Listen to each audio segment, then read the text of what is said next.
क्या हुआ विशाखा? देखिए जी, मम्मी जी के गुजर जाने का मुझे भी बहुत दुख है, लेकिन मैं आज आपसे एक बात कहना चाहती हूँ। कहो ना विशाखा।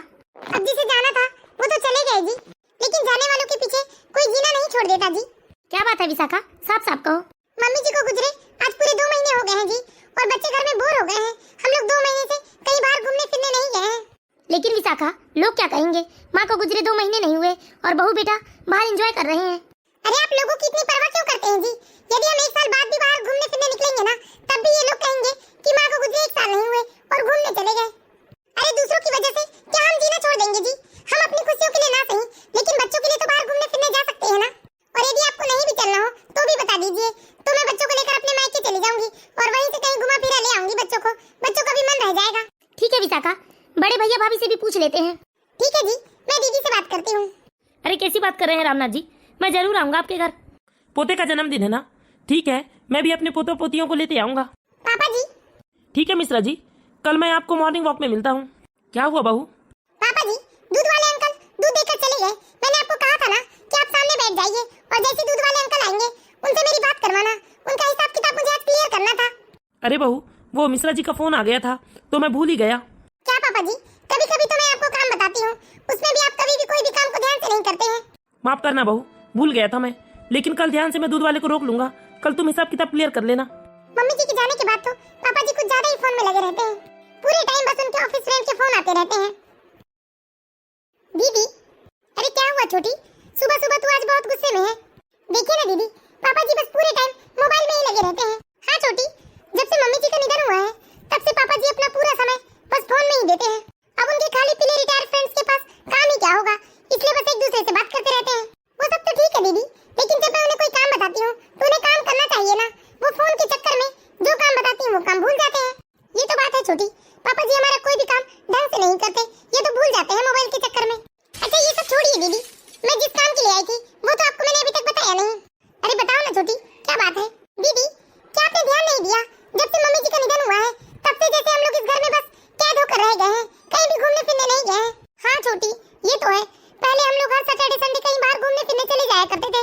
लेकिन दीदी, मैंने इनसे बात की तो इन्होंने हाँ कह दिया कि हम संडे को चलेंगे सब लोग। दीदी, आप बस बड़े भैया से पूछ लीजिए, फिर हमारा पूरा परिवार जाएगा एक साथ घूमने। अच्छा, फिर तो तुम चिंता मत करो छोटी, मैं तो इन्हें मना लूंगी। ठीक है दीदी। अरे छोटी। हाँ दीदी। अरे ऐसे ही समय में तो मम्मी जी की बहुत याद आती है छोटी। जब मम्मी जी थी तो निश्चिंत होकर हम कहीं बाहर घूमने फिरने चले जाया करते थे और घर की चिंता भी नहीं रहती थी हमें। हाँ दीदी, वो तो है। अब तुम ही बताओ ना छोटी, हम कैसे जाएंगे? हमारे पीछे से घर कौन संभालेगा? अरे दीदी, आप क्यों चिंता करते हो? पापा जी तो रहेंगे ना घर में, हम लोग चलते हैं निश्चिंत होकर। लेकिन छोटी, तुमने तो देखा ही है ना, मम्मी जी के गुजर जाने के बाद पापा जी पूरे टाइम मोबाइल में ही लगे रहते हैं। यदि हम पापा जी के भरोसे घर छोड़कर जाएंगे तो पापा जी तो घर में चोरी करवा देंगे। हाँ दीदी, सही कहा आपने। और घर में तो हमारे इतने सारे जेवर रुपए पैसे सब कुछ रखे हुए हैं, अगर भगवान न करे हमारे पीछे से घर में चोरी हो गई तो फिर हम क्या करेंगे दीदी? मेरे पास एक आइडिया है वैसे, लेकिन देवर जी मान जाए तो, पिंकी के पापा तो मान जाएंगे, बस देवर जी को मनाना थोड़ा कठिन होता है। बताइए ना दीदी, मैं मना लूंगी इन्हें। अरे पापा जी के भरोसे हम घर खुला छोड़कर तो नहीं जा सकते ना, इसलिए मैं सोच रही हूँ कि हम पापा जी को अंदर ही रख देंगे और घर को बाहर से ताला लगा देंगे। लेकिन दीदी, अगर पापा जी को किसी चीज की जरूरत पड़ी तो? अरे हम उनका खाना पीना सब कुछ रखकर चले जाएंगे ना, फिर हम कौन से ज्यादा दिनों के लिए जाएंगे, 1-2 दिनों में तो वापस आ जाएंगे। लेकिन दीदी, इसी दौरान ननद जी का फोन आ गया तो? कहीं पापा जी ने ननद जी को बता दिया कि हम लोग बाहर घूमने गए हैं, उन्हें घर के अंदर लॉक करके, तो आपको तो मालूम ही है ना ननद जी कितना तमाशा करेगी। अरे छोटी, तुम इतनी पढ़ी लिखी हो लेकिन दिमाग तुम्हें जरा भी नहीं है। हम पापा जी के मोबाइल को फ्लाइट मोड पर डाल देंगे, जिससे पापा जी ना किसी को फोन लगा पाएंगे और ना ही पापा जी को किसी का फोन आएगा। हाँ दीदी, वैसे ये आइडिया भी बहुत अच्छा है, मैं आज ही पापा जी के मोबाइल को फ्लाइट मोड पर डाल देती हूँ। ठीक है छोटी।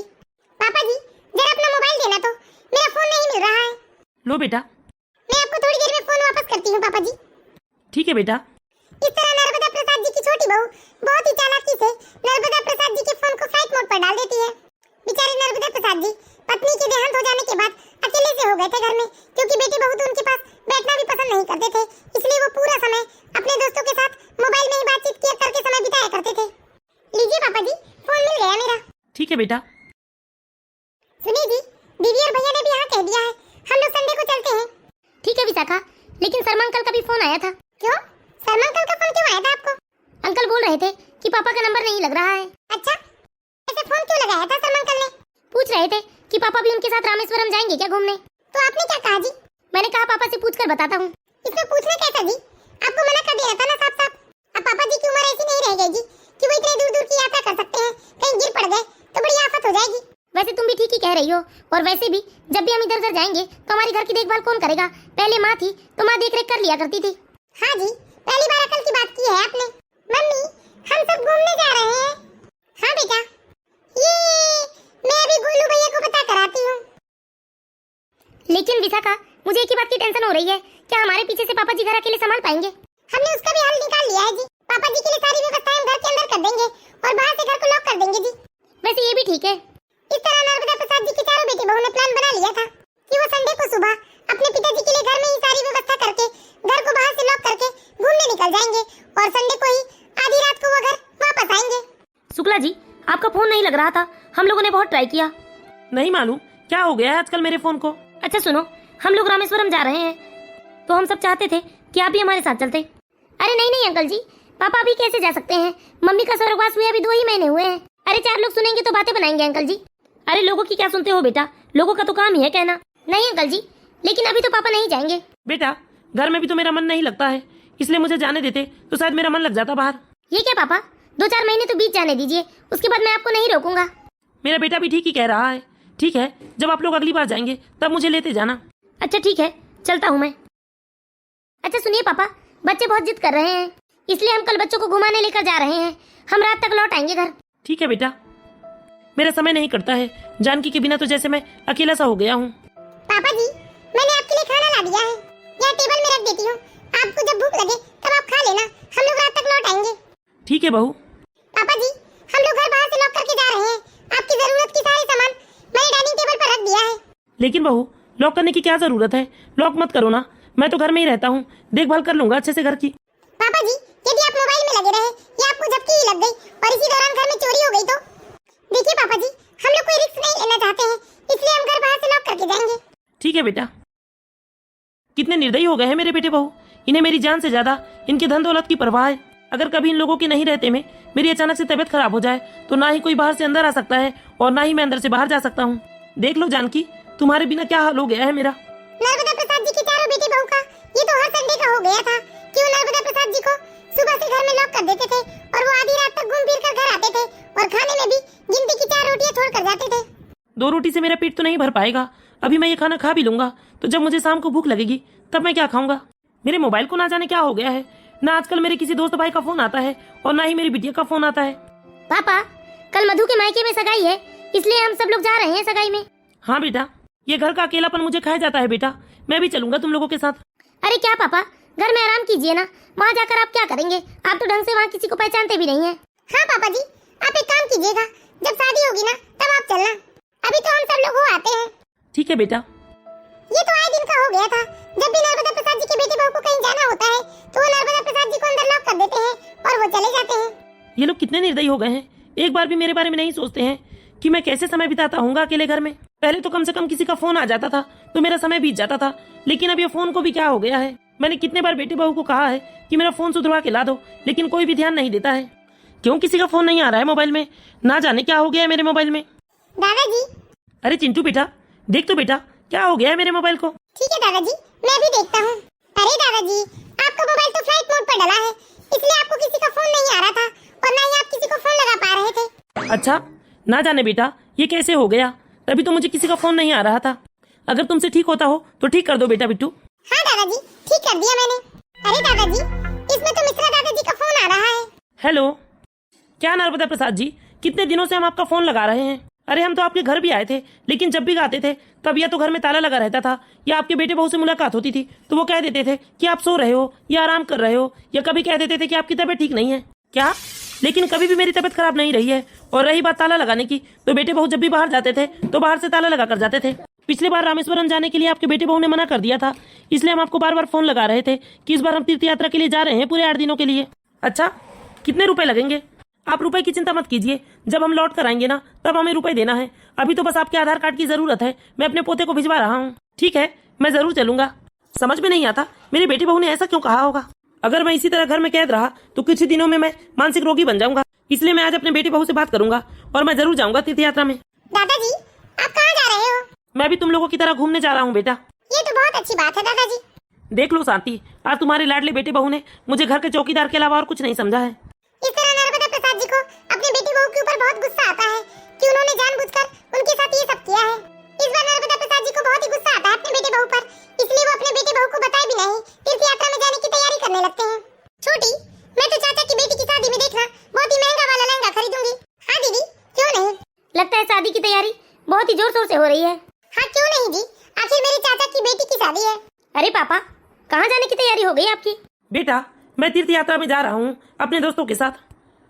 क्या तीर्थ यात्रा पर जा रहे हो? आपने हमसे बिना पूछे प्लान भी बना लिया पापा।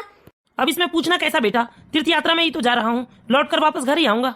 लेकिन पापा जी, आप ऐसे कैसे जा सकते हैं? आपको तो मालूम ही है ना, बच्चों की परीक्षाएं शुरू होने वाली है और मुझे भी तो अपने चाचा के यहाँ शादी में जानी है। आपने एक बार भी नहीं सोचा पापा जी, हम अपने बच्चों को किसके भरोसे यहाँ छोड़ कर जाएंगे? ये तो दिन भर ऑफिस चले जाएंगे, कम से कम आप घर में रहेंगे तो बच्चों को भी सहारा होगा। और मैं तो कहती हूँ पापा जी, इस उम्र में कहीं जाने की जरूरत ही क्या है आपको? और यदि आपके पास फालतू में खर्च करने के लिए इतने ही रुपए हैं, तो थोड़े रुपए हमें ही दे दीजिए। हाँ पापा जी, छोटी बिल्कुल ठीक कह रही है। अगर आप कहीं गिर पड़ गए तो बेकार में आपकी सेवा करनी पड़ जाएगी। इसलिए ये सब प्लान छोड़िए आप और अपना सामान कमरे में रख दीजिए, कहीं जाने की कोई जरूरत नहीं है।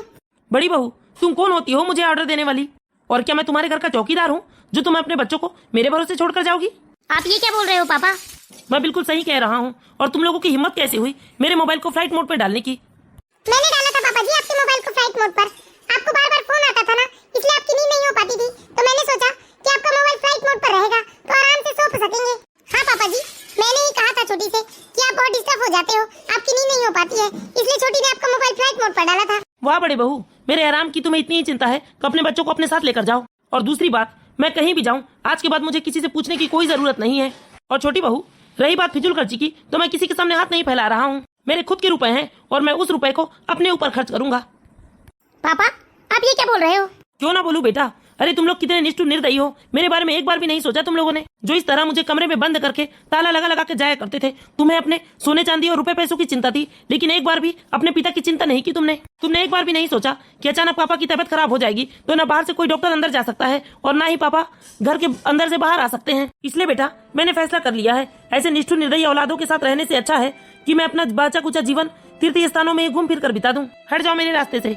मैं एक पिता होने के नाते तुम लोगों को ज्यादा बद्दुआ तो नहीं दे सकता हूँ, लेकिन हाँ बेटा, इतना जरूर कह सकता हूँ कि जो मुझ पर बीती है उसका हिसाब तो समय तुमसे जरूर लेगा, क्योंकि तुम्हारे भी औलादे हैं। सुनिए पापा, नहीं बेटा, अब मुझे रोकने से कोई फायदा नहीं, क्योंकि मैंने फैसला कर चुका है। मुझे लगता है हम लोगों ने पापा के साथ बहुत ही बुरा बर्ताव किया है। हाँ छोटे, हमने एक बार भी पापा के बारे में नहीं सोचा कि मम्मी के बिना पापा का पूरा दिन कैसे बीतता होगा।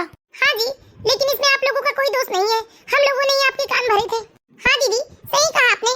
मम्मी जी हमेशा एक बात कहा करती थी, घर को खुशहाल बनाना है या दुखमय, इसकी जिम्मेदारी सिर्फ और सिर्फ घर की औरतों के हाथ होती है। हाँ जी, हमने एक बार भी नहीं सोचा कि ये सब जो आज हम